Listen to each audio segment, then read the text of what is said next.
En septembre 1993, j'avais à peine 20 ans, j'ai visité pour la première fois un centre vishnouite qui appartenait au mouvement Hare Krishna, rue des Fossés Saint-Jacques, en face de l'université de Jussieu, dans le 5e arrondissement à Paris.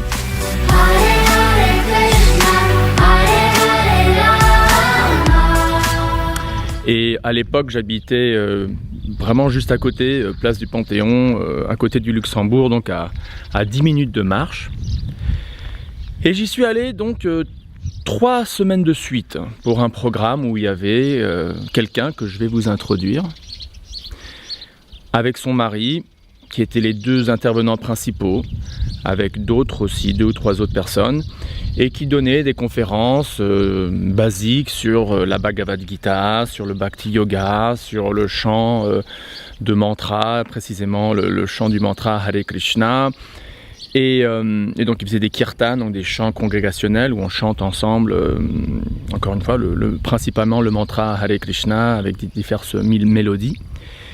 Et moi, donc, qui faisais des études à la Sorbonne à l'époque, j'étais en programme de transfert avec l'université de Cornell University, à côté de la frontière canadienne dans l'état du New York. Et à l'époque, bien que j'étais à Cornell, j'avais vraiment envie d'être à Paris parce que je voulais être avec des amis à Paris et faire la fête à Paris, etc.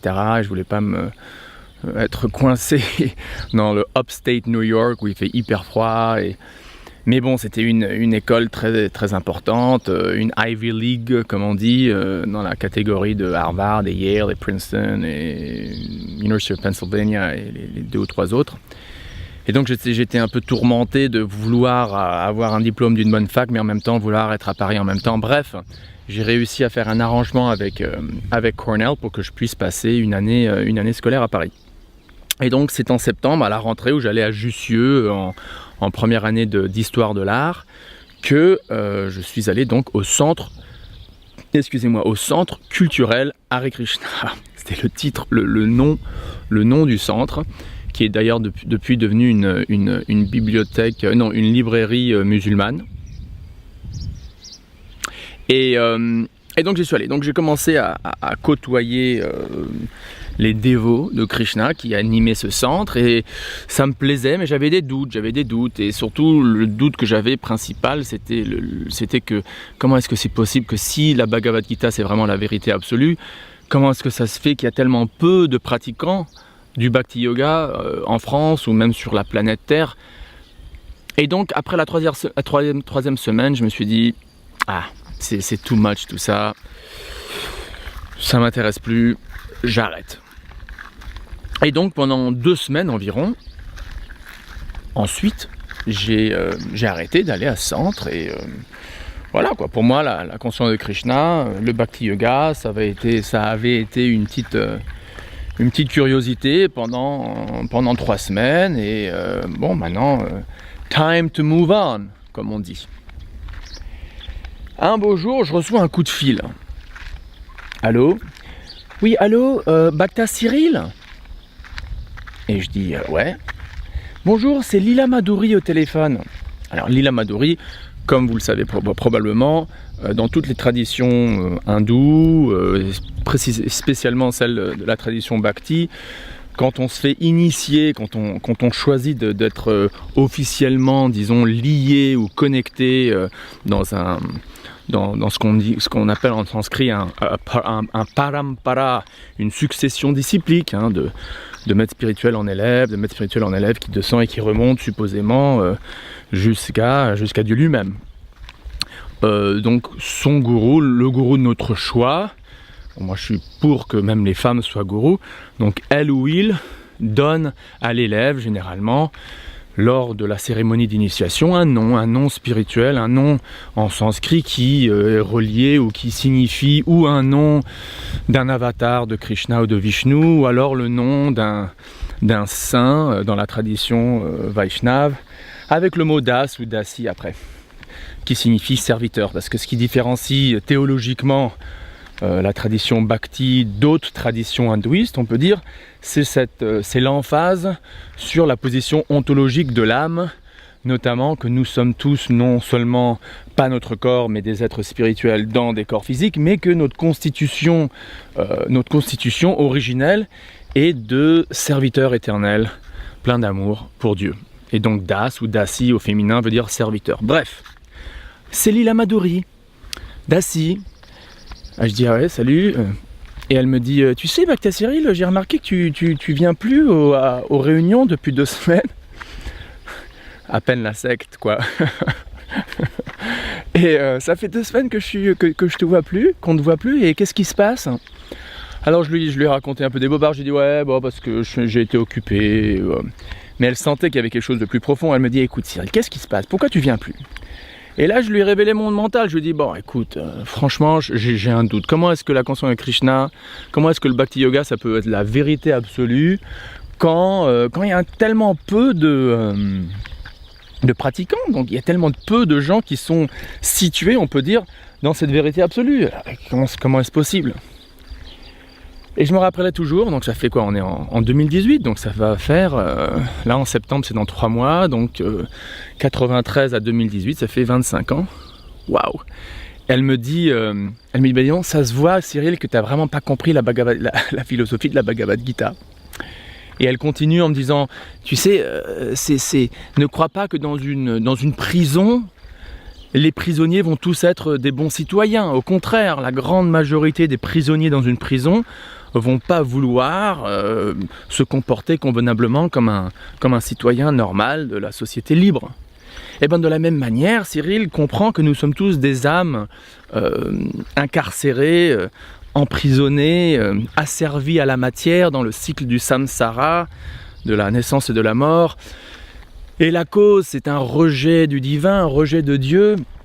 Et donc c'est normal que dans ce monde qui est comparé un peu à une prison, il n'y ait pas vraiment beaucoup de preneurs. Et je ne sais pas si elle a ajouté le fait que un aspect cosmologique de la tradition bhakti, notamment qu'on est tous dans un âge assez sombre sur les 4 âges qui se répètent quasiment ad infinitum, depuis le début d'une création cosmique jusqu'à la fin d'une création, et après de nouveau à la prochaine manifestation et la dissolution et ainsi de suite. À l'intérieur de ces manifestations et dissolutions, il y a 4 âges qui se répètent comme les 4 saisons. Et le 4e, le Kali Yuga, je suis sûr qu'il y en a beaucoup d'entre vous qui avez entendu parler de ce terme. Kali Yuga, l'âge de Kali, le pire des 4 âges, où le dharma est réduit presque à rien. Et que, bon bref, vous pouvez taper Wikipédia et lire les descriptions du Kali Yuga qui ne sont pas très belles, au contraire. Et donc dans cet âge de Kali, pourquoi est-ce que je dis ça? Parce que dans la Bhagavad Gita, Krishna lui-même dit Manushyanam sahasreshu kastin me priyakritama. Non, Manushyanam sahasreshu kastin yatati siddhaye. Siddha veut dire perfection, donc celui qui a atteint la perfection est très rare, et celui qui essaye d'avoir une perfection spirituelle est très rare. Sur des milliers, il y en a un qui essaye ou une qui essaye de se perfectionner, et parmi eux ou elle, il y en a une qui me connaît véritablement, Krishna dit.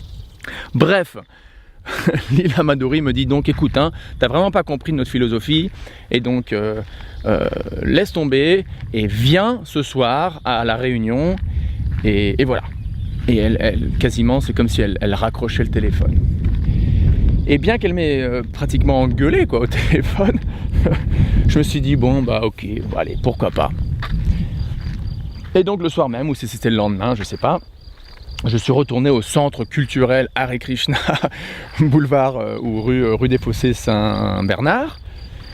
Et voilà, et là donc comme d'hab depuis 25 ans, j'ai participé au kirtan, au chant, et j'ai écouté la conférence sur la Bhagavad Gita, et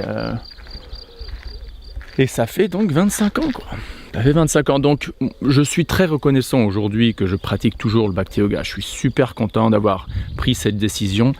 J'ai fait d'autres choix dans ma vie, disons, dans ma vie matérielle, dans l'aspect, disons, de tous les jours, des choix que maintenant je regrette, et je ne vais pas rentrer dans les détails, mais au niveau de ma décision de me donner au Bhakti Yoga, de pratiquer la conscience de Krishna, de chanter Hare Krishna, d'avoir foi ou d'essayer de développer une foi dans les enseignements de Krishna dans la Bhagavad Gita, ça je le regrette pas du tout. Et quand donc je pense en rétrospect, je me dis waouh, si Lila Madhuri ne m'avait pas appelé ce beau jour, qui sait, j'aurais probablement continué à vivre ma vie sans jamais être retourné sous l'ombre ou au refuge de la pratique du Bhakti Yoga. Et donc d'une manière très réelle, cette dévote de Krishna, cette Vaishnavi, est une de mes gourous les plus importants dans ma vie spirituelle. Et on va aller la voir maintenant là. On va lui faire une petite surprise.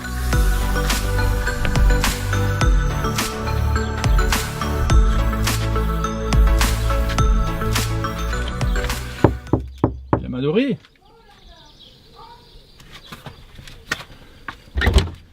Tu m'as dit rentre. Moi je suis en train de déballer les courses. Et moi je suis en train de filmer. Go Langa. J'ai raconté toute l'histoire de comment tu m'as appelé ce jour-là à Paris, au centre culturel. J'avais dit ça allait pas durer longtemps. Circulez. Le déballage et encore du tour et tout. Donc voilà, donc Pierre Dallain. Donc ça c'est du pur et tout. J'en ai pas pris un gros parce que je me suis dit peut-être le gros c'est un peu trop. Et il va se recasser et tout. Ouais, si au cas où il se recasserait ou je sais pas quoi. Ouais. T'es en train de filmer là? Non, pas du tout. Menteur!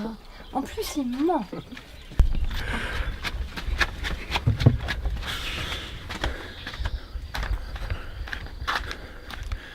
Voilà, vous avez l'histoire de Lila Madhuri. À la prochaine.